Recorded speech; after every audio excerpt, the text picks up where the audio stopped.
Welcome to another edition of the Chief Audit Executive Briefing. Hey, this week I received an email from one of the large tech companies. And some of the wording that they used in there is continuing to concern me.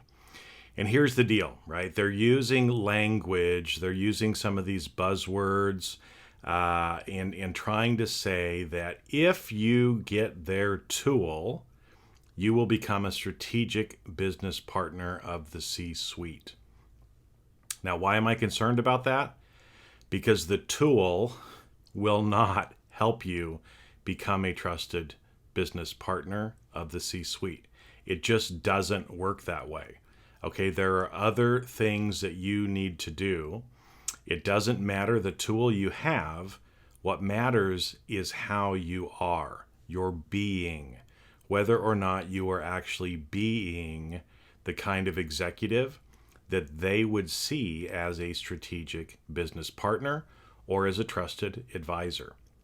Now, as I've done a bunch of research, talked to a lot of people, seen a lot of what chief audit executives are going through, having coached many chief audit executives, there's really kind of two reasons why or how you end up getting to be that strategic business partner, or the term that I usually use is trusted advisor.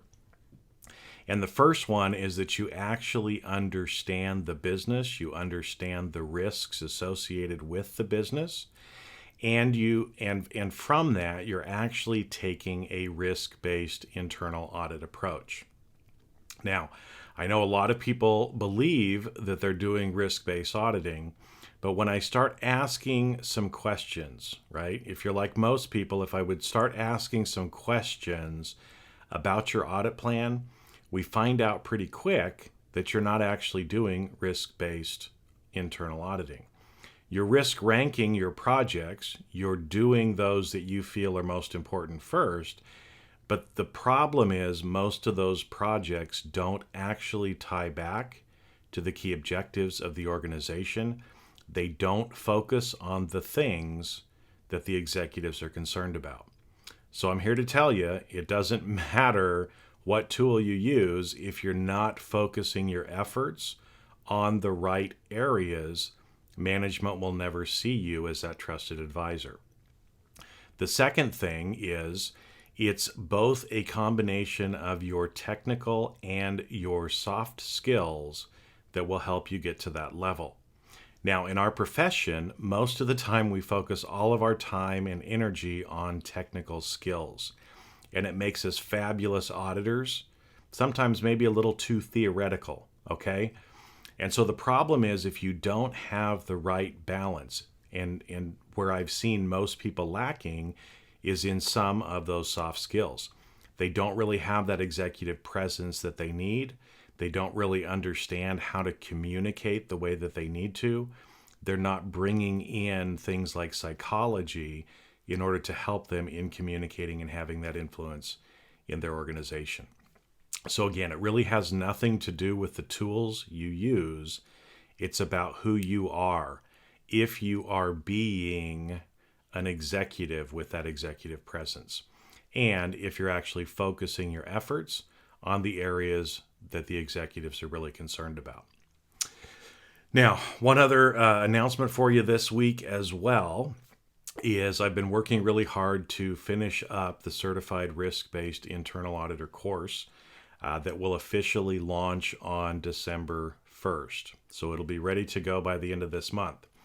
Now, the reason I'm reminding you of this is CRisk Academy has actually been running a special for those individuals that pre-register for the course, which means if you want to get in at the lowest price that this course will ever be at, which is $999, you need to register this week.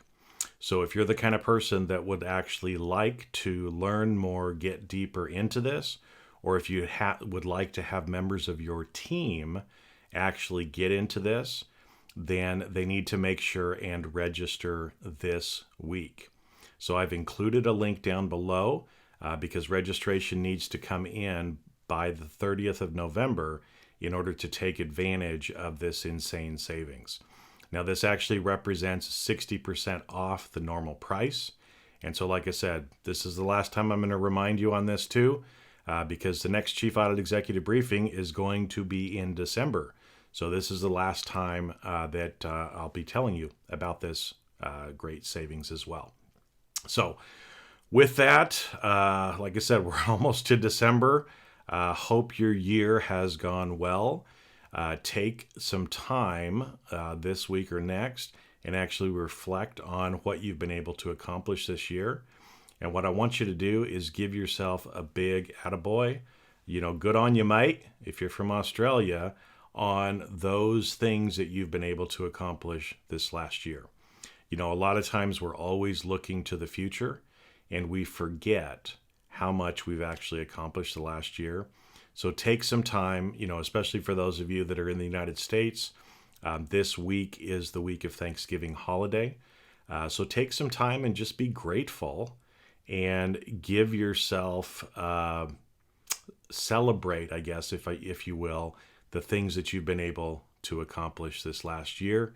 And then next week or the following week, you can start really getting into planning for next year. But take some time just to feel grateful and go, wow, I really did accomplish a lot this last year. That was great. And just sit in that gratitude for a little while. So with that, my friends, have a great rest of your week, and I'll talk to you next week.